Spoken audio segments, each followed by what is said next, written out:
Assalamualaikum warahmatullahi wabarakatuh. Kami mahasiswa Ilmu Administrasi Publik Universitas Muhammadiyah Kota Sukabumi akan memenuhi tugas statistika sosial, yaitu tentang SEM.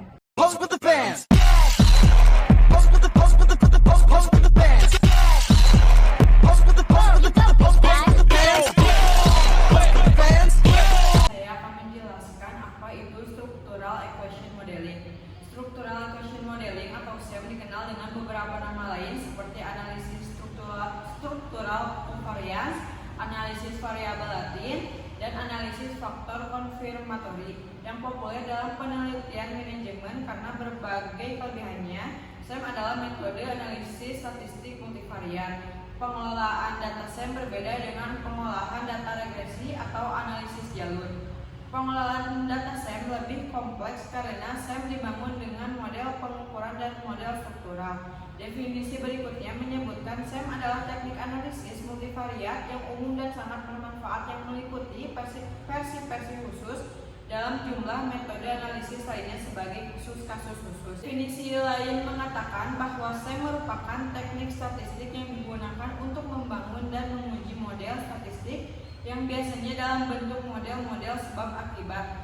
SEM sebenarnya merupakan teknik hibrida yang meliputi aspek-aspek penegasan atau konfirmatori dari analisis faktor, analisis jalur, dan regresi yang dapat dianggap sebagai kasus-kasus dalam SEM. Adapun fungsi SEM yang pertama memungkinkan adanya asumsi-asumsi yang lebih fleksibel. Yang kedua, menggunakan analisis faktor penegasan atau konfirmatori faktor analisis untuk mengurangi kesalahan pengukuran dengan memiliki banyak indikator dalam satu variabel latin.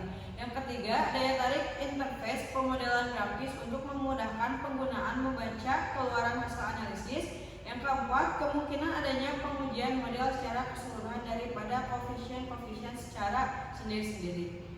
Adapun fungsi-fungsi SEM yang lainnya, yang kelima ada kemampuan untuk menguji model-model dengan menggunakan beberapa variabel tergantung. Yang keenam, kemampuan untuk memuat model terhadap variabel-variabel perantara. Yang ketujuh, kemampuan untuk membuat model gangguan kesalahan atau error term. Yang kedelapan, kemampuan untuk menguji koefisien-koefisien di luar antara beberapa kelompok subjek.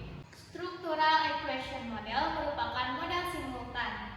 Teknik SEM sebagai perluasan atau gabungan dari beberapa teknik yang serbaguna merupakan jawaban dari permasalahan di atas. SEM adalah sekumpulan model statistik yang memungkinkan sejumlah hubungan yang relatif kompleks untuk diuji secara bersama. Terdiri dari lebih dari satu variabel dependen yang dijelaskan oleh satu atau lebih variabel independen. Variabel dependen secara bersamaan dapat berfungsi sebagai variabel independen untuk hubungan hierarki lainnya, variabel intervening atau variabel moderator. Ini adalah model kasual atau hierarki, model kasual, dan model jalur atau analisis jalur. Ini adalah kombinasi dari analisis faktor dan analisis regresi. Adapun langkah-langkah untuk menganalisis dalam SEM.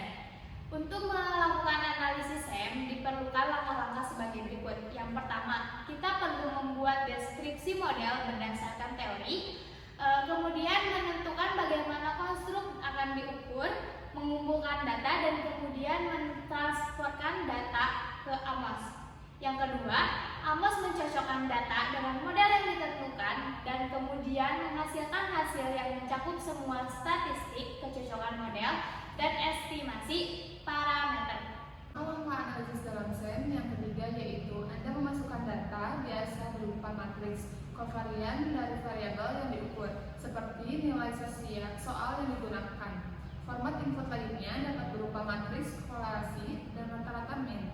Data tersebut dapat berupa data mentah yang kemudian diubah menjadi kovarian dan mean. Yang keempat, evaluasi sesuai kebutuhan penelitian, mencocokkan data dengan model yang dibuat. Hanya keunggulan-keunggulan SEM. Selain tekniknya yang sangat detail, SEM memiliki banyak keunggulan dibandingkan analisis lainnya. Yang pertama, fleksibilitas dalam mengembangkan model. Salah satu keunggulan menggunakan SEM adalah peneliti dapat mengembangkan model fisikometrik dan struktural dari model yang dianalisis. cara ini, penguji dapat secara fleksibel mengembangkan proses penelitian tanpa merusak hasil yang diinginkan. Yang membuat SEM fleksibel adalah banyaknya variabel yang dapat dilibatkan, berbeda dengan regresi yang hanya memiliki satu variabel dependen. Selain itu, analisis ini dapat mengkaji pola hubungan antara variabel yang berbeda. Hal ini memungkinkan beberapa teks dilakukan untuk mendapatkan hasil yang maksimal. Yang kedua, pemeriksaan komprehensif. Keunggulan lain dari SEM adalah mengembangkan lebih lanjut dari konsep teoritis yang digunakan. Pada pengujian tradisional, hal ini tidak dapat dilakukan karena keterbatasan metode yang ada, sehingga hanya sebagian dari konteks yang diuji. Sedangkan dalam SEM, pengujian konteks dilakukan pada konsep yang berbeda untuk mendapatkan hasil yang akurat. Ketiga, kemampuan untuk menguji hipotesis yang kompleks dan bertingkat. Salah satu alasan untuk menggunakan SEM adalah kemampuan untuk menguji hipotesis dan kompleks yang bertingkat. Proses analisis mencakup kombinasi analisis regresi yang analisis faktor, yang membantu memecahkan model kompleks yang sulit. Meski prosesnya tidak mudah, namun bisa dilakukan. Yang keempat, melakukan error analysis. Jadi jika terjadi error pada saat menganalisis model, error tersebut tidak diabaikan tetapi juga dianalisis. Hal ini untuk mencari akar permasalahan agar error tidak kembali dan memberi hasil yang akurat. Oleh karena itu, SEM sangat cocok untuk menganalisis data survei yang menggunakan banyak asumsi. Meskipun ada banyak keuntungan, analisis SEM sulit dilakukan. Jadi, jika ada kesulitan mengelola data yang kompleks, kami siap membantu. Kami adalah penyedia yang siap mengelola data dari yang sederhana hingga yang kompleks dan multi-level. Anda bisa mendapatkan saran lebih dahulu untuk mendapatkan hasil yang diinginkan. Software SEM yang banyak digunakan saat ini di Indonesia adalah Amos, Lisrel, Tetrad, PLS, dan GCSA. Tentunya, pemilihan software SEM sebagai alat analisis harus diputuskan oleh peneliti sebelum digunakan agar hasilnya sesuai dengan yang diharapkan. Hal ini menjadi penting karena jenis software SEM memiliki requirement atau spesifikasi dan ketentuan yang harus dibangun ke dalam fitur model SEM. Pertimbangan utama saat memilih atau menggunakan perangkat lunak adalah jenis SEM yang akan dianalisis. Secara umum ada dua jenis SEM. Yang pertama ada SEM berbasis covariance atau sering disebut CBSEM. Dan yang kedua ada SEM yang berbasis komponen atau variance yang disebut PBSEM. Karena ada dua jenis SEM, peneliti harus memahami beberapa persyaratan saat menggunakan perangkat lunak SEM jenis ini agar hasil pemrosesan konsisten dan akurat. Kesimpulannya, menurut Ghazali, menjelaskan model persamaan struktural adalah generasi kedua teknik analisis multivariat yang memungkinkan peneliti menguji hubungan antar variabel yang kompleks baik rekursif maupun non-rekursif untuk memperoleh gambaran yang komprehensif mengenai keseluruhan model. SEM dapat menguji secara bersama-sama. Yang pertama model struktural, hubungan antara konstruk independen dengan dependen. Yang kedua, model measurement, yaitu hubungan nilai atau loading antara indikator dengan konstruk atau laten. Model kontrol yang kompleks dapat diuji menggunakan SEM.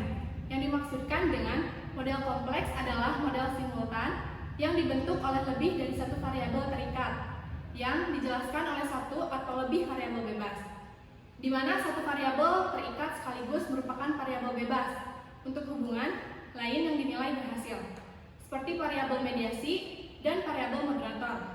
Namun, kelemahan utamanya dari metode ini adalah keterbatasan mereka yang hanya dapat menganalisis satu hubungan pada suatu waktu. Dalam bahasa penelitian terlihat bahwa metode hanya dapat menguji satu variabel dependen terhadap beberapa variabel independen, walaupun sebenarnya terdapat lebih dari satu variabel dependen yang harus dikorelasikan untuk menentukan derajat korelasi.